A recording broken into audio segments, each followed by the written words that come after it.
Depuis plusieurs années, l'équipe de France masculine de judo vient s'entraîner à Souston avant les grands rendez-vous internationaux.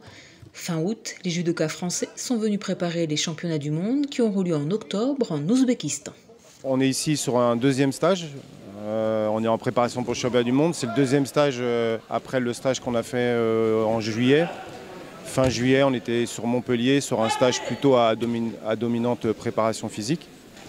Et sur ce stage ici, on est plutôt sur une dominante judo, bien sûr, avec des séances dures, mais aussi des séances un peu plus libres, comme ce matin, et puis des phases de repos. Et on a 9 jours ici de présence, on est encore là aujourd'hui et demain.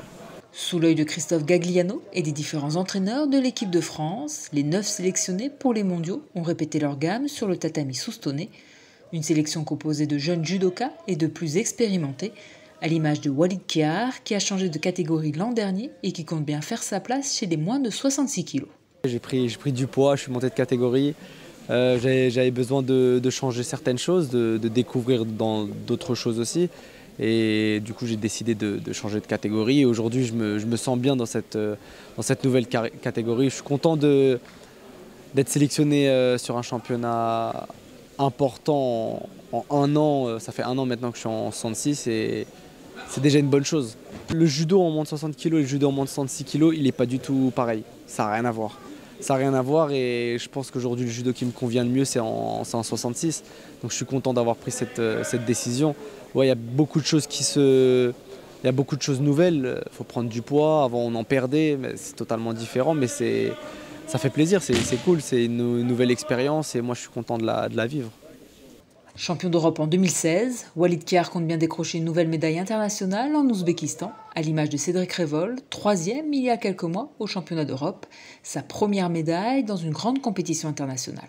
J'ai beaucoup travaillé, surtout pendant la période du Covid, où je suis beaucoup moins sorti en compétition. Ça m'a permis de travailler énormément mes points faibles, notamment autour de la garde. Et du coup, en fait, là, c'est le résultat, on va dire, là, de mon travail quoi, qui commence à payer, quoi. Il y a encore des choses à faire, mais voilà, je pense que c'est ça qui a fait que, en tout cas, j'ai passé ce cap-là sur ce championnat-là. Je me sens, en tout cas, avoir progressé, je me sens que j'ai passé des caps et j'ai envie ouais, vraiment de tout prendre ce qu'il y a à prendre cette année. Et là, il y a le championnat du monde qui arrive et j'ai envie de les prendre, c'est sûr. Autre judoka récemment titré, le jeune Kenny Livez, sacré champion du monde junior mi-août, fera son entrée dans la compétition senior avec également beaucoup d'envie et d'ambition. Je suis très content de faire enfin partie des grands, quoi, puisque c'est la deuxième plus grande compétition chez les seniors.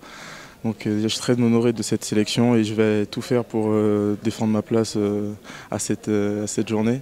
Et puis je vais dans l'optique de gagner et après j'ai aussi pour prendre de l'expérience car c'est ma première compétition chez les seniors. Et très grande compétition, donc je vais pour gagner, prendre de l'expérience et m'affirmer. Ces mondiaux se dérouleront du 6 au 13 octobre prochain avec pour objectif pour l'équipe de France masculine au minimum 2 médailles et surtout engranger de l'expérience dans l'optique des JO de Paris 2024.